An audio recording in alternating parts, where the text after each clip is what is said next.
बड़े मज़े की बात है कि 1930 से पहले 1930 से पहले कोई भी इंसान हिंदुस्तान में नमक को सिर्फ सेंधा नमक ही खाया करता था या काला नमक खाता था।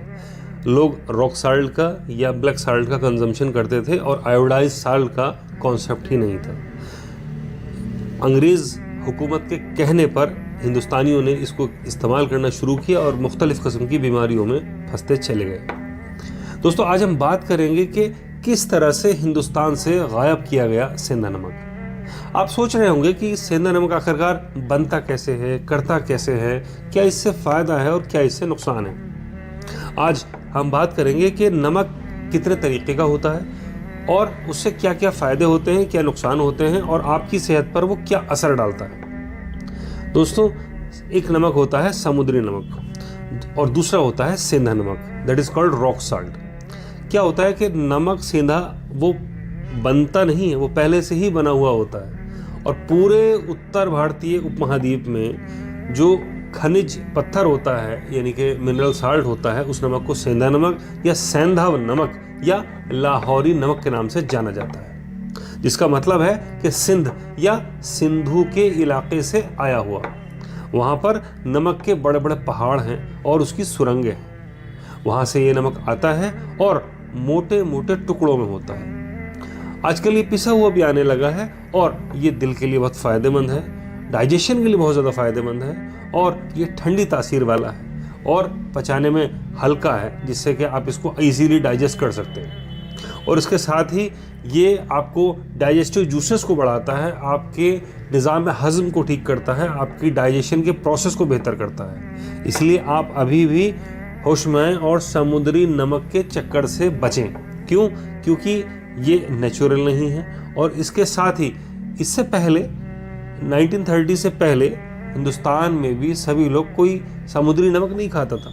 जब से जितनी फॉरेन कंपनीज़ हैं ये नमक के व्यापार में आज़ादी से पहले उतरी हुई हैं, उनके कहने पर ही हिंदुस्तान के लोगों ने अंग्रेज़ी हुकूमत के कहने पर हिंदुस्तान की भोली भाली जनता को आयोडीन मिलाकर समुद्री नमक खिलाया गया, जिसकी वजह से यहाँ पर बहुत सारी परेशानियों का सामना करना पड़ा, लाइफस्टाइल डिसऑर्डर का सामना करना पड़ा और तमाम चीज़ें ऐसी आई कि ग्लोबलाइजेशन के बाद, कहा जाता है world is a global village, globalization के बाद बहुत सारी अंग्रेज़ी कंपनियाँ थीं, फॉरेन कंपनीज़ थीं, जिन्होंने अन्नपूर्णा या कैप्टन कुक के नाम से नमक बेचना शुरू किया।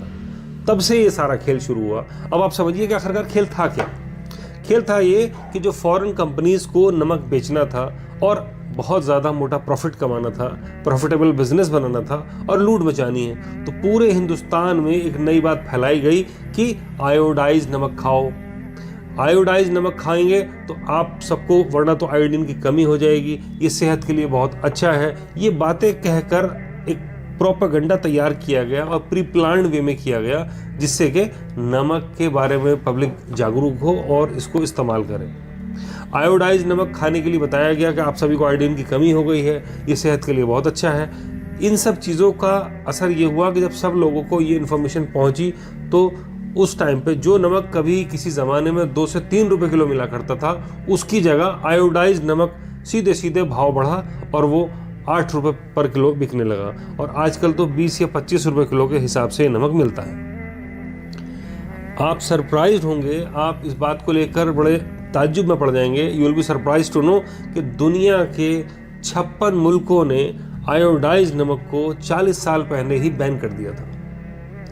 Even America, Germany, France, Denmark, Italy, इन सभी मुल्कों ने इस नमक को ऑलरेडी बैन किया हुआ था और आयोडाइज नमक को बैन कर दिया था। उनकी सरकार का कहना था कि 1940 से लेकर 1956 तक ज़्यादातर लोग स्टेराइल हो गए हैं और हमारी पॉपुलेशन ग्रोथ बहुत ज़्यादा गिरती चली जा रही है। इनफैक्ट उनके साइंटिस्ट ने ये डिक्लेयर किया कि मुल्क की पॉपुलेशन कम होने की वजह से देश ख़त्म होने के कगार पर पहुंच रहा है।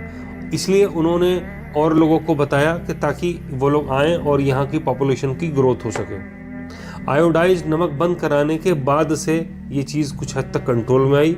उन्होंने आयोडाइज नमक को बैन कराया और शुरू के दिनों में तो हमारे मुल्क में ये आयोडीन का खेल शुरू हुआ ये कि पॉलिटिक्स के कानून के तहत बना ये था कि बगैर आयोडीन का नमक हिंदुस्तान में बिक नहीं सकता है, लेकिन किसी ने कुछ वक्त पहले ये कोर्ट में मुकदमा दाखिल किया था और ये बैन हटाया गया। आज से कुछ साल पहले भी कोई भी इंसान कोई समुद्री नमक नहीं खाता था, सबके सब सेंधा नमक ही खाते थे। सेंधा नमक के फ़ायदे की अगर बात करें तो सेंधा नमक के इस्तेमाल से ब्लड प्रेशर कंट्रोल रहता है और ये बहुत सारी सीरियस प्रॉब्लम को कंट्रोल रखता है।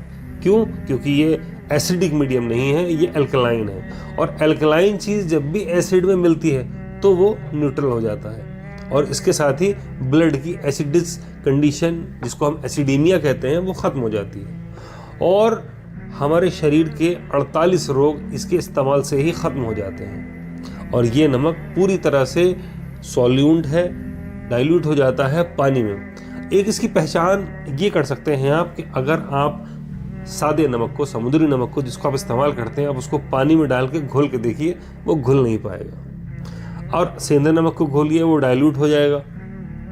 अब आप एक बात देखिए कि सेंधा नमक की प्योरिटी से अंदाज़ा लगाइए कि व्रत में, फास्ट में, रोज़ा में आप सभी लोग सेंधा नमक खाते हैं। तो अब आप एक बात ये सोचिए कि समुद्री नमक जो आपके उपवास को, आपके रोज़े को अपवित्र कर सकता है, तो वो आपके शरीर के लिए कैसे फ़ायदेमंद साबित हो सकता है। फिर सेंधा नमक शरीर के 97 न्यूट्रिएंट्स की कमी को पूरा करता है, 97 न्यूट्रिएंट्स की कमी को पूरा करता है, पोषक तत्वों की कमी को पूरा करता है, और इन पोषक तत्वों की कमी ना पूरी होने के कारण ही पैरालिसिस यानी कि लकवा का अटैक आता है। सेंधा नमक के बारे में आयुर्वेद में तो यहाँ तक कहा गया है कि इसको इसलिए खाना चाहिए क्योंकि सेंधा नमक आपके वात, पित्त और कफ को दूर करता है। ये पाचन में सहायक होता है, डाइजेशन में हेल्प करता है, और साथ ही इसमें पोटेशियम होता है और मैग्नीशियम होता है जो कि हार्ट के लिए बहुत ज़्यादा मुफीद होता है। और यही नहीं, कई सारी आयुर्वेदिक मेडिकेशन में भी, जैसे कि लवण भास्कर चूर्ण है या पाचन चूर्ण वगैरह में भी इसका इस्तेमाल किया जाता है। अब समुद्री नमक के बहुत ज़्यादा नुकसानात क्या हैं, उन पर भी गौर डालते हैं कि जो समुद्री नमक होता है आयुर्वेद के अकॉर्डिंगली ये अपने आप में बहुत ज़्यादा ख़तरनाक होता है, क्योंकि कंपनी इसमें एक्स्ट्रा आयोडीन जो डाल रही हैं, आयोडीन भी दो तरह से होता है। एक तो आयोडीन जो कि नेचुरल फॉर्म में होता है, जो कुदरत का बनाया हुआ है, नेचुरल सोर्स से आ रहा है, और एक आयोडीन वो होता है जो कि आर्टिफिशियल होता है, that is called industrial iodine. ये बहुत ज़्यादा ख़तरनाक है। तो जो चीज़ पहले से ही समुद्री नमक जो कि ख़तरनाक है, उसमें कंपनीज एक्स्ट्रा इंडस्ट्रियल आयोडीन को डालकर पूरे मुल्क को ये सप्लाई कर रही हैं, जिसकी वजह से बहुत सारी सीरियस प्रॉब्लम हमारे सामने आ रही हैं। और ये नमक ख़ास तौर पर यहीं पर फैक्ट्रियों में बनाया जाता है।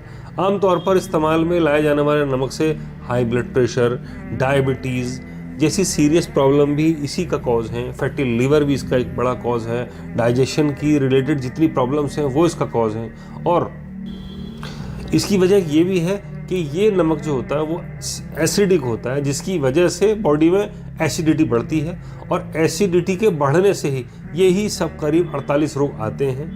ये वाला नमक कभी घुलता नहीं है पूरी तरह और हीरे की तरह से चमकता रहता है। इसी तरह से बॉडी के अंदर जाकर भी ये घुलता नहीं है और आखिरकार ये किडनी भी इसको बाहर नहीं निकाल पाती, और ये स्टोन बनने का एक मेन कॉज होता है। That's why you can say this rock salt, that's why you can say salt is the main cause for developing renal stone or renal calculus also। और इस रिफाइंड नमक में करीब 98% सोडियम क्लोराइड होता है, जो कि बॉडी अपने साथ इसको एब्जॉर्ब नहीं कर पाती। ये बॉडी में घुलता नहीं है, डाइल्यूट नहीं होता है। इसीलिए इस नमक में आयोडीन को बनाए रखने के लिए tricalcium phosphate, magnesium carbonate, sodium aluminosilicate जैसे केमिकल्स मिलाए जाते हैं, जो कि सीमेंट बनाने में भी इस्तेमाल किए जाते हैं। साइंस के अकॉर्डिंगली ये केमिकल बॉडी में जो हमारी ब्लड वेसल्स होती हैं उनको हार्ड कर देते हैं। That is the main reason for causing arteriosclerosis और एथेरोस्क्लेरोसिस, जिसकी वजह से हार्ट की बीमारियां बढ़ती हैं। खून एक जगह जमने लगता है, ब्लॉक बनने लगता है, नसें ब्लॉक होने लगती है, और बॉडी में ऑर्गन्स में ऑक्सीजन जाने में परेशानी होती है। जोड़ों का दर्द की भी एक वजह सबसे बड़ी यही है। गठिया, इनफेक्ट प्रोस्टेट की वजह एक यही होती है। आयोडीन के नमक को प्रॉब्लम क्या आती है कि पानी की ज़्यादा ज़रूरत होती है, 1 ग्राम नमक अपने से 23 गुना ज़्यादा पानी को खींचता है। यही वजह है कि ये पानी को खींचने की वजह से बॉडी में वाटर रिटेंशन कॉज करता है। पानी हमें प्यास ज़्यादा लगती है और हम कभी भी कोई साल्टी चीज़ आप नोटिस करें, कभी मैरिज में जाएं, फंक्शन में जाएं, या हम कभी कोई साल्टी चीज़ ऐसी इस्तेमाल करें तो उसके इस्तेमाल की वजह से ये हमें प्यास ज़्यादा लगती है, क्योंकि ये 1 ग्राम नमक अपने से 23 ग्राम गुना ज़्यादा पानी को खींचता है। इसको पानी की ज़रूरत ज़्यादा होती है। इसके अलावा बॉडी में वाटर रिटेंशन होने की वजह से ओबेसिटी एक बड़ा कॉज है इसके होने का। और इसके अलावा आयोडीन नमक जो होता है, आप देखिए कि अब से आप आयोडीन नमक को छोड़कर सेंधा नमक खाइए, और सिर्फ आयोडीन के चक्कर में समुद्री नमक खाना भी समझदारी नहीं। जैसा कि हमने अभी तक बात की कि आयोडीन हर नमक में होता है, सेंधा नमक में भी आयोडीन होता है। बस फ़र्क इतना सा है कि इस सेंधा नमक में नेचर के ज़रिए बनाया हुआ, नेचुरल सोर्स से बनाया हुआ आयोडीन होता है। इसके अलावा आयोडीन हमें आलू से, अरबी के साथ, हरी सब्जियों में भी मिलता है। यही वजह है कि सभी लोग जो खाना खाते हैं वो आलू, अरबी या हरी पत्तेदार सब्जियां खाते हैं, जिसके ज़रिए से उनको नेचुरल आयोडीन मिल जाता है। तो दोस्तों, आज की बात थी नमक के ताल्लुक़ से। उम्मीद है कि आप इस चीज़ का ध्यान रखेंगे और जो भी आप चीज़ बनाएंगे किचन आइटम्स में, आप उसका ध्यान रखेंगे कि नमक कौन सा ज़्यादा फ़ायदेमंद है, क्या इसके फ़वाइद हैं, क्या इसके नुकसान हैं, कैसे आपको इसे इस्तेमाल करना है। आज की वीडियो आपको कैसी लगी कमेंट सेक्शन में बताइएगा, और हमारे चैनल से जुड़े रहने के लिए बहुत बहुत शुक्रिया। वीडियो को एंड तक देखने के लिए बहुत बहुत शुक्रिया, और आपके प्यार, मोहब्बत, आपकी सपोर्ट का बहुत बहुत तहे दिल से मैं शुक्रिया अदा करता हूँ। और उम्मीद है कि आप इसी तरह से अपनी सपोर्ट मुझ पर, मेरे चैनल पर बनाए रखेंगे, और आगे के लिए हम ऐसे ही इंस्पायर करेंगे ताकि मैं आइडिया आगे से लाऊं और ऐसी वीडियोस बना पाऊं जो कि आपके लिए फ़ायदेमंद हो और आप पाएं उससे गुड हेल्थ।